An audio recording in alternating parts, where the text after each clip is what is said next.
following is part of a training program produced by Young Broadcasters of America. Hi everyone, welcome back to YBA Today. I'm Katie McKenna, still here with Heather and Charlie. And now we've talked about parenting, getting ready for the first day of school. And there's one more topic which is related, cyberbullying. Now, as parents, how do you feel the parameters of kind of like technology and limits for your children? How should you set those limits up so that cyberbullying can be prevented? What are your personal limits? You know, it's interesting. I have younger children, so cyberbullying or just the cyber world is still fairly new to me. Yeah. And I always thought before I've done more reading and research that if that's happening online, you just shut off the computer. But Right. that's just not the case. You can't shut off that world from happening. And I think it's very concerning for parents today and how to set limits online because that's their social world, Right. and protect them from harm that can be done. Certainly mentally and emotionally. You can log off the computer, but it's still going on. And if you ground a kid from a computer, I feel like it's almost worse than grounding them from the TV or phone. Or actually, cell phone would be an exception because watching TV, you're not communicating with it. With a cell phone, you don't know what they're texting, what they're IMing online. So that's definitely. So do you have anxiety when you're offline then? Kind of. I know that my friends and I, we feel like we have to be connected all the time, and that could be good and bad because some of the connections online are definitely positive. It's definitely how we communicate, how we make plans, how we hang out. But cyberbullying, it's more common than I feel parents are aware of. So it's also dangerous, and maybe to set up the limits so that their children are protected from it. But at the same time, you don't want to isolate your child from their group of friends or their school or their social life as well. Do your parents put any limitations on what you write online? I'm sure. Well, I obviously have a Facebook. My dad has a Facebook, and we're friends. But I mean, personally, I don't do anything that is looked down upon online. I don't post anything. I know some of my friends, or the girls or guys I go to school with, they'll put bad pictures up or they'll write things that you don't want your parents to see online. And once you put something online, I don't think people understand the entire world can see it. So I feel like people should put more value in that before they go and say something nasty to one kid and think that it's joking when they're not, when they're completely serious. Yeah, because I'm not an expert in this, but what I've told my daughter already is, look, I'm not going to check all your texts, your emails, your face. I don't even know half this stuff, but understand something. You represent the family, and you represent yourself, and whatever you write on there stays there. Because it's your name. You don't want to put your name to anything. Exactly. Don't put any kids on. That's where we'll set limits.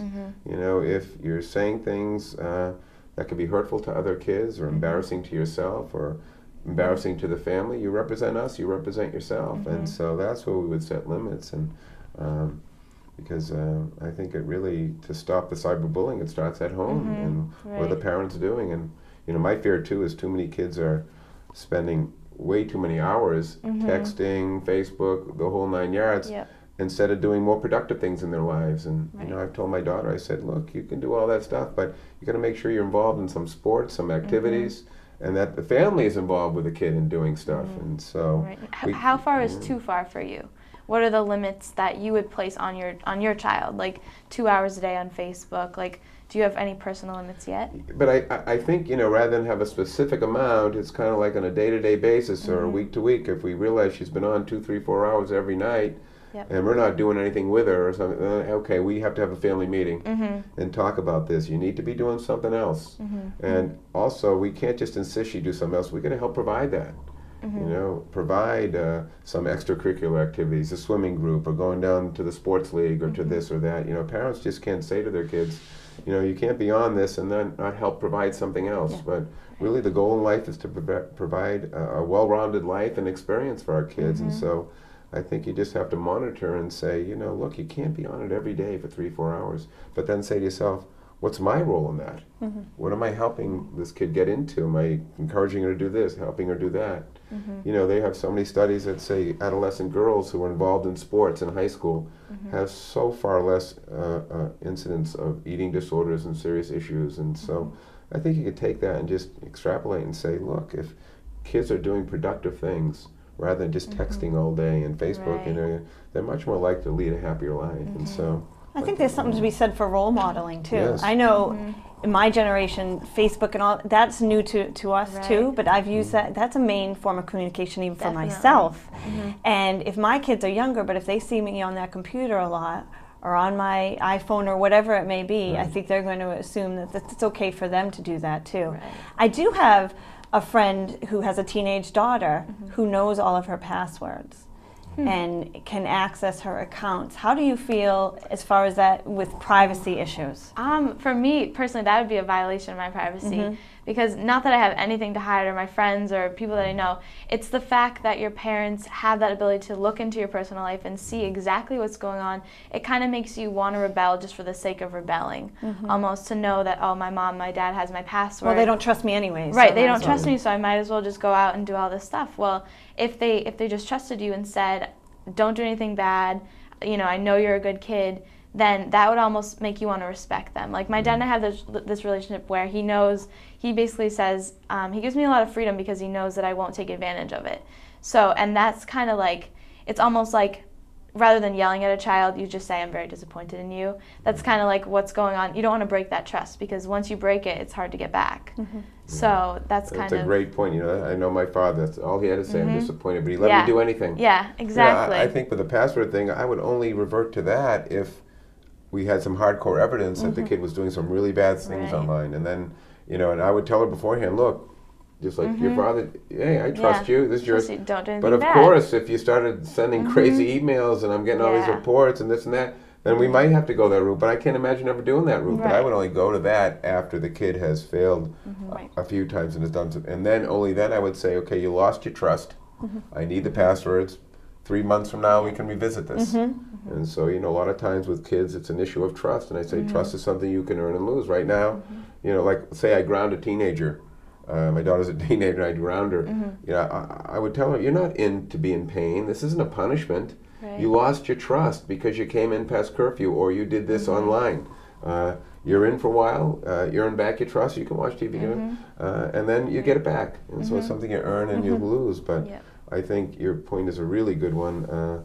The parents want to err on the side of saying, I trust you. Yeah. But what about the safety factor? So I get concerned there's predators online. Right, exactly. Okay. And then children, I mean, I was a teenager a long time ago, but you think that you're invincible. You think that, you know, that you can get away with anything, and you can put your own personal information out there. You can share it. There's predators, and then you can be vulnerable to bullying online too.